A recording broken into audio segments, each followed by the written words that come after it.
This particular Kittyhawk, the P-40N, is a genuine Pacific Theater combat veteran, and it served with the revered RAAF 75 Squadron in combat in New Guinea. This aircraft embodies the impressive convertible two-seat configuration created on this very airframe by the engineers at Pioneer Aero Ltd. The unique configuration allows for the aircraft to appear as a pure single-seat fighter for airshows, or, with barely a minute or two of attention, can be converted to practical two-seat configuration.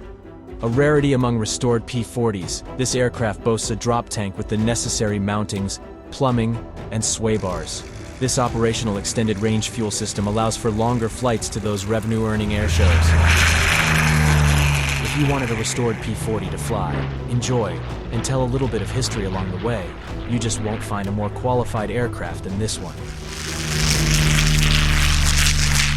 For more information, visit classicaircraftsales.com.